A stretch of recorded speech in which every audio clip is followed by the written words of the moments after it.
Un jour, un voyageur qui sort d'une gare appelle un taxi.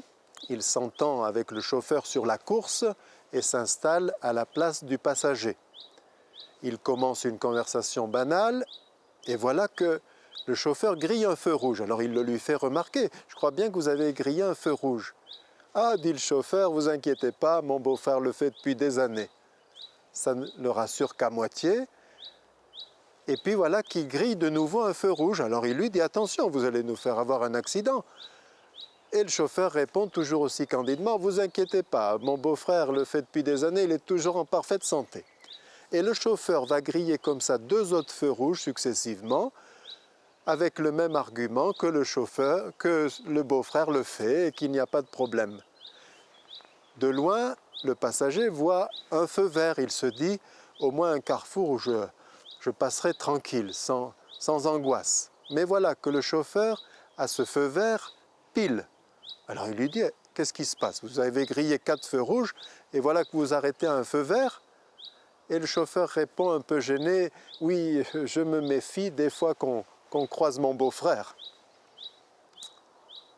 Saint Paul dit que ce n'est pas la loi qui justifie, mais la foi en Jésus-Christ. Et le chrétien a un rapport tout à fait particulier à la loi. D'abord, les lois sont absolument indispensables, la petite histoire du début le montre. André Frossard disait que le jour où chacun fera sa loi, on regrettera peut-être les commandements de Dieu qui n'étaient que 10. Parce qu'en effet, aujourd'hui, on multiplie les lois, les conventions, les règlements, les normes européennes et on devient de plus en plus procédurier. Pourquoi les enfants ont-ils besoin de cadres? Pourquoi, dans les familles, les parents donnent-ils un cadre souvent très strict? Un jour, une pédopsychiatre, donc spécialiste des enfants, disait à une assemblée générale « Regardez les petits bébés quand on les dispose dans leur landau, ils cherchent les bords, ils ont besoin de savoir que leur espace n'est pas illimité, que leur espace est sécurisé. » Et elle disait « Regardez les enfants à qui on n'a pas donné de règlement, ce sont des enfants angoissés. » Et je me rappelle, les institutrices présentes confirmaient qu'elles les avaient vite reconnues dans les classes. C'est vrai, un fleuve sans rive, cela donne un marécage nauséabond souvent et plein de moustiques inutilisables, tandis qu'un fleuve avec des rives donne de la vie bien loin de son lit. Nous grandissons si nous avons des cadres précis des lois. Dans les paroisses, notre grâce à nous de curés, c'est de voir naître des amitiés avec des personnes de tous âges. Et c'est ainsi que j'étais entré en amitié avec Henri, un monsieur de 80 ans, qui me disait « Vous savez, monsieur l'abbé, on a été élevé dans une religion de code. Premièrement, chiffre romain, grand A, petit alpha, petit a, premièrement, etc. Une religion de code. Il a fallu que je passe à une religion d'amour et c'est autrement plus difficile. On préfère obéir à un règlement plutôt que d'aimer un père. » Et il me donnait cette petite comparaison souriante. Il me disait « Vous avez un feu vert, vous passez. Vous avez un feu orange clignotant, vous passez aussi, mais vous ralentissez. Et quand vous avez un feu rouge, vous filez vite chez monsieur le curé. » Vous comprenez, c'était pour dire, avec un règlement, vous essaierez toujours de trouver un arrangement, un passe-droit, une façon de s'accommoder du règlement. Alors qu'il disait, avec un Dieu Père, vous ne pouvez pas vous arranger, vous ne pouvez pas chercher qu'être en règle. Vous faites appel à votre cœur, à votre ingéniosité dans l'amour, c'est autrement plus exigeant. En résumé, Dieu nous attend sur 2 points. Il attend que nous appliquions la loi en vérité avec courage. En vérité, parce qu'il y a des lois civiles qui vont contre la volonté du Seigneur, contre l'Évangile et contre notre humanité même. Et ce que le bon sens, la raison, l'expérience universelle en dit.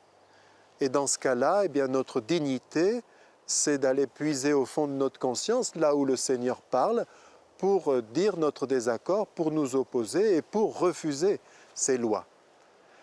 Avec courage aussi, parce que la loi, l'humanité, inscrit entre nous, consacre entre nous une solidarité qui fait que les plus petits, les plus fragiles, ont le droit de pouvoir s'appuyer sur la droiture de notre vie, de notre comportement, pour faire le bien et non pas faire le mal.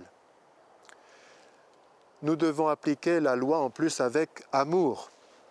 Par exemple, il est obligatoire, quand on veut dépasser une voiture qui est devant nous, de mettre son clignotant. Et puis il est obligatoire de le mettre quand on se rabat. Mais ça peut être aussi un acte d'amour, un acte d'amitié pour cette personne que je ne connais pas, mais c'est lui dire « je te salue, je tiens compte de toi ». De même, on peut mettre beaucoup d'amour à appliquer le règlement de jeunesse et sport, pourtant bien embêtant quand on veut organiser un camp, mais on peut aussi l'appliquer pour le bien des enfants et en profiter pour donner aussi le meilleur de nous-mêmes, y compris en préparant ces feuilles et toutes ces démarches administratives. On peut aussi payer ses impôts à contre-cœur. On peut aussi les payer avec amour en pensant au sens de la justice et au souci du bien commun. On peut même aller encore plus loin. Petit exemple, on est réunis chez le notaire pour le partage des biens de la grand-mère. J'ai droit au service en argent de la grand-mère. Le notaire vient de me le redire. Mais moi, je sais que ma cousine, qui a été élevée en partie par sa mamie, qui a pris le relais à un moment donné de ses parents, eh bien, est attachée à ce service en argent qui lui rappelle des moments très forts dans la vie de sa grand-mère. Quel est mon devoir? Et puis, Jésus va encore plus loin, parce que dans l'épisode, par exemple, du repas chez Simon, quand la femme entre et qu'elle baigne ses pieds de ses larmes et qu'elle y répand un parfum très pur, il lui pardonne ses péchés. Simon, lui, son hôte, était en règle, et c'est cette femme que Jésus donne en exemple parce qu'elle s'est dépassée, elle s'est surpassée, elle a été inventive dans l'amour. Et Jésus lui pardonne. Il a cette capacité, les témoins en ont été médusés, abasourdis. Et oui, Jésus est Dieu en personne qui est capable de nous réintroduire, de nous introduire dans cette communion bienheureuse qu'on appelle la vie éternelle. Et cela, aucune loi, juste et injuste, ne peut l'accomplir. Donc, Saint Paul avait probablement raison quand il dit que le salut, c'est la foi en Jésus.